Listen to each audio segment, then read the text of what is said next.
السلام عليكم ورحمة الله وبركاته. طلاب البكالوريا في كل مكان، ازيكم عاملين ايه؟ اتمنى تكونوا بخير. ان شاء الله النهارده ميعادنا مع الحصة الرابعة في الكورس التأسيسي في مادة المحاسبة المالية. حصتنا النهارده من اهم الحصص في الكورس التأسيسي كله، لان حصة النهارده بتترتب على المنهج كله. النهارده هتكلم معاك عن الاصل الثابت والاصل المتداول. الاصل الثابت والاصل المتداول ده من اهم البنود عندك في المحاسبة اللي هتأسسنا وتعرفنا المحاسبة ماشية ازاي. بسم الله كده ويلا بينا نبدا. بدايه الحصه معانا، انا قبل ما ابدا معاك في الحصه هنلعب لعبه اسمها لعبه البيزنس. ايه لعبه البيزنس دي؟ مبدئيا دلوقتي اي طالب او اي شاب بيفكر في مشروع، عايز يفتح مشروع. اي شاب في سنكم دلوقتي بيفكر ان هو يفتح بلاي ستيشن. فانا دلوقتي عايز افتح بلاي ستيشن. اول حاجه بفكر فيها ان انا هجيب الفلوس ازاي، اشوف الفلوس اللي معايا كام وابدا ان انا افتح البلاي ستيشن. طيب نفترض ان انا دلوقتي معايا المبلغ اللي انا هفتح بيه البلاي ستيشن. فهي اول حاجه هتفكر فيها ان انت بتدور على محل، المحل ده هتبدا تفرشه. طيب ابدا المحل ده وافرشه ازاي؟ ان انا ابدا اجيب اجهزه بلاي ستيشن، ابدا اجيب كراسي، ابدا اجيب مراوح، الكلام ده كله. دلوقتي انا عندي الحاجات دي.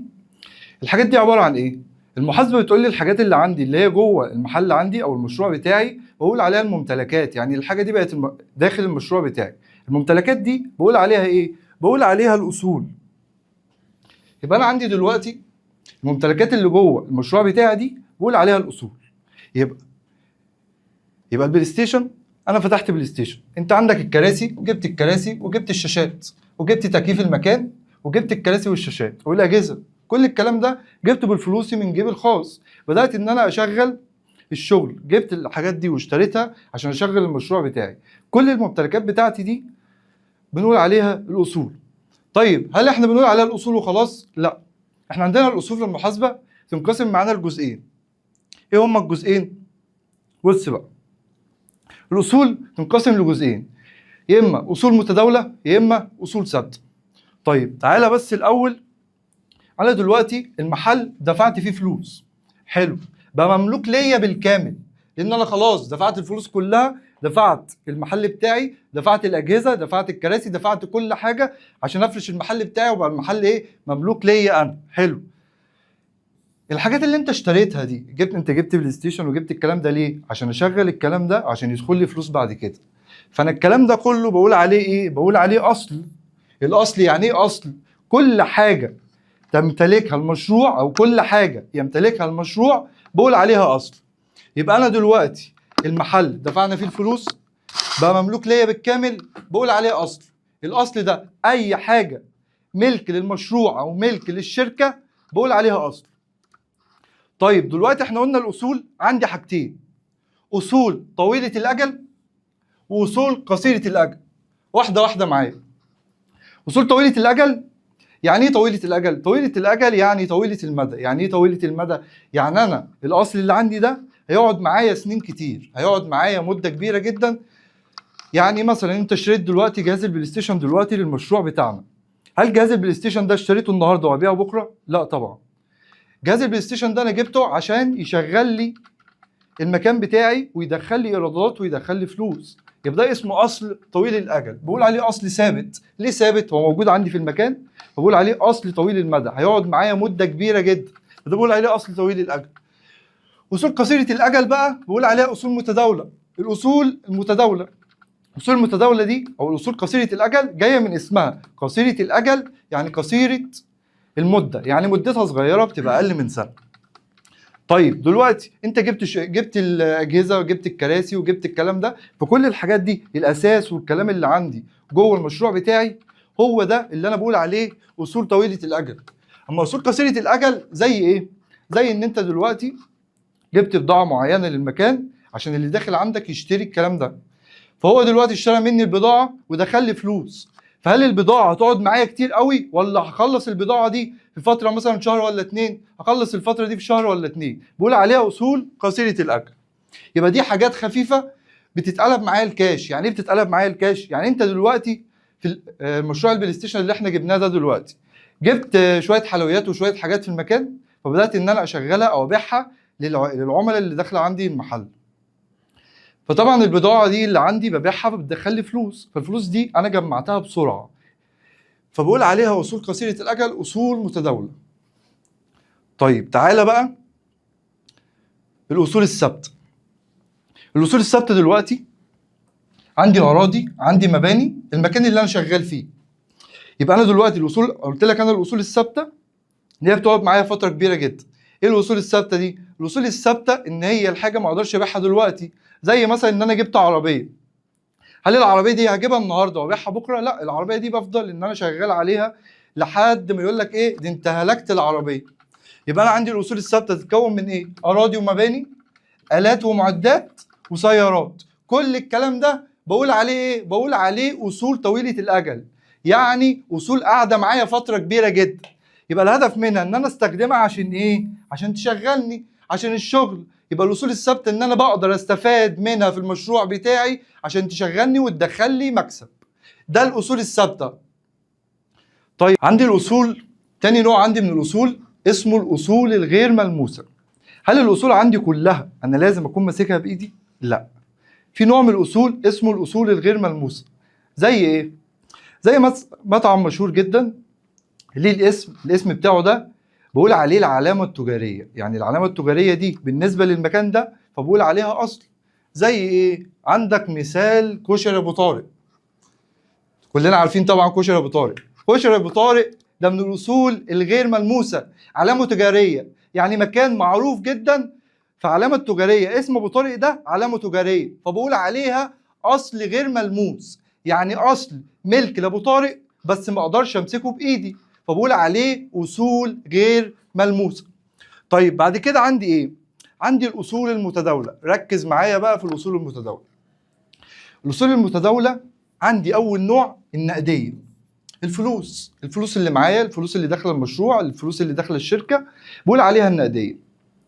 طيب النقديه دي، الكاش دي عندي ليها نوعين، يا نقديه في خزنه الشركه او نقديه بالبنك. دول النوعين اللي عندي. يبقى الاصول المتداوله اول نوع عندي الفلوس، انا بيبقى معايا فلوس ببدا اجيب بيها بضاعه اشغلها فيدخل لي فلوس تاني، يبقى رقم واحد عندي هي النقديه. حلو. بعد كده عندي المخزون. ايه المخزون ده؟ اللي هي البضاعه. انا قلت لك جبت اشتريت شويه حاجات لمحل البلاي ستيشن الصغير اللي انت جايبه، بدات ان انا اجيب بضاعه اشغلها يدخل لي فلوس، فكل دي اسمها اصول متداوله. اسمها العمليه دي بتتكرر معايا كتير فبقول عليها تداول. زي التداول بتدخل فلوس وبتكسب فلوس، بتبدا العمليه دي شغاله مستمره. يبقى الاصول المتداوله قلنا النقديه دي يا خزينه يا بنك، ده بالنسبه للشركات، لكن انا بديك مثال صغير عشان نفهم الاصول عامه. يبقى الاصول عندي النقديه، الفلوس اللي عندك جوه المحل، البضاعه اللي هي المخزون اللي هي الحاجات اللي انت اشتريتها عشان تشغل المشروع بتاعك.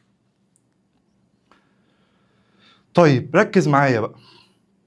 عندي دلوقتي زبون خد بضاعه وعايز يدفع بعدين. حلو. الزبون دخل قال لي والله انا عايز بضاعه، فانا اعطيته البضاعه، قال لك انا هدفع بعدين، فقلت له ايه؟ قال لك انا معيش، فقال لي احسبها عليا اخر الشهر. بس الراجل اللي دخل لي ده راجل انا عارفه، راجل انا ضامنه، او المبلغ صغير اللي هو هياخد بيه، فقلت له ماشي خد البضاعه وايه، واخر الشهر ايه تبقى تحاسبني. دي بقول عليها ايه؟ بقول عليها العملاء او المدينون. ليه بقول عليها مدينون؟ عشان انا عايز منه فلوس. هو خد مني بضاعه، بس هل هو دفع؟ لا ما دفعش. بس هو دلوقتي خد البضاعه اخر الشهر هيدفع لي، فقلت له خد الحاجه وايه حاسبني اخر الشهر. دي بقول عليها العملاء او المدينون. طيب في زبون دخل عليا، زبون تاني انا ما اعرفوش، زبون غريب، قال لي والله انا عايز اخد منك بضاعه. قلت له تمام خد البضاعه زي ما انت عايز. قال لك طيب اخر الشهر. قلت له خد يا باشا ادي كمبياله امضي لي عليها، هتمضي وتبصم عشان يضمن حقه. فهو جاله زبون غريب قال له امضي هنا، دي اوراق القبض بقول عليها الكمبياله. هل انت في المكان بتاعك والمشروع بتاعك هتفرق عميل انت عارفه بعميل غريب اول مره تشوفه؟ بالمنطق عميل انت عارفه واتعاملت معاه كتير فمش هتمضيه خلاص، هتقول له خد البضاعه واخر الشهر هات لي الفلوس. لكن دخل عليا واحد وقال لي انا عايز ايه؟ قال لي انا عايز البضاعه. قلت له خد امضي لي هنا عشان نضمن حقي، عشان انا لازم اضمن حقي. بقول عليها كمبياله. بقول عليها ايه؟ الكمبياله دي بقول عليها ورقه القبض. طيب حلو. بقول عليها ورقه القبض ليه؟ بقول عليها ورقه القبض عشان انا كشركه او مشروع هقبض بيها، لما يجي يدفع انا هقبض بالورقه دي. بقول له الكمبياله بتاعتك المبلغ بتاعك كذا، 5000 6000 7000 ايا كان، بقبض بيها. هو نشوف اللي عليه كام، خد بضاعه والله لا انا خدت بضاعه مثلا ب 5000 جنيه، تمام، 5000 بنكتبها في الكمبياله عشان لما يجي يدفع ياخد الكمبياله بتاعته ويديني الفلوس بتاعتي. عندي بقى تركة سؤال اسمه شغل دماغك. شغل دماغك بقى معايا. انت معرض سيارات وبتبيع عربيات. العربية هنا هل اصل ولا مش اصل؟ احنا قلنا العربيات الاساس، السيارات الكلام ده قلنا عليها دي اصل. حلو، هنا انت معرض سيارات وبتبيع في اصل. طيب انت كافيه وعندك عربية بتوزع بيها الشغل، فهنا العربية هنا ايه؟ اصل ولا مش اصل؟ اصل. طيب دي اصل ودي اصل. طيب انا هعرف منين؟ هنا دي اقول عليها اصل ايه ودي اقول عليها اصل ايه وليه؟ فكر ثانية معايا. يبقى العربية دي اصل والعربية دي اصل. طب ازاي افرق ما بين عربية في معرض سيارات وافرق ما بين عربية في كافيه مثلا؟ هسيب لك دقيقة بالظبط تفكر في السؤال ده قبل ما اجاوبه. عندك عربية في معرض سيارات وعندك عربية في كافيه. يبقى انا عندي هنا السيارات نوعين، سيارات في معرض سيارات وسيارات عندي في كافيه. السيارات اللي في معرض السيارات دي انا هنا عندي عشان ابيعها وتدخل لي فلوس، فبقول عليها ايه؟ بقول عليها اصل متداول.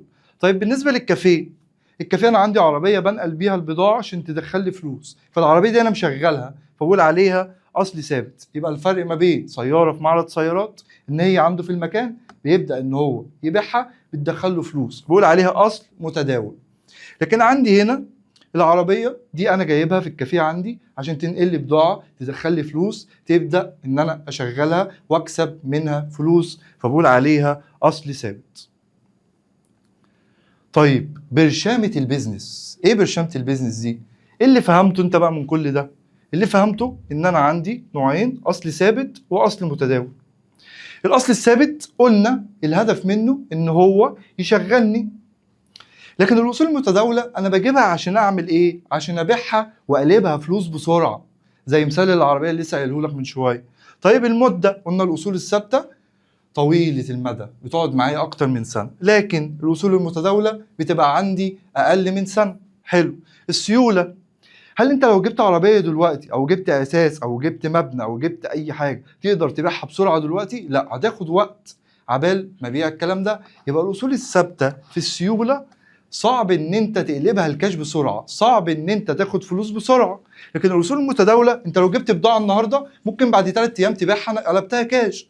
يبقى انا كده اقدر ان انا الاصول الثابته اقول ان هي صعب ان انا اقلب بيها فلوس بسرعه، لكن الاصول المتداوله سهل ان انا اقدر اجيب منها فلوس بسرعه. زي قلنا المخزون، لما انت بتجيب بضاعه والبضاعه دي بتبدا تشتغل او ابيعها بتدخل لي فلوس. وكده نبقى وصلنا لنهايه الفيديو بتاعنا، وان شاء الله انتظروا الحصة الجاية إن شاء الله هنشتغل مع بعض ونعرف يعني إيه التزامات، ونعرف إزاي المشروع أو الشركة نعرف الديون بتاعتها ماشية إزاي.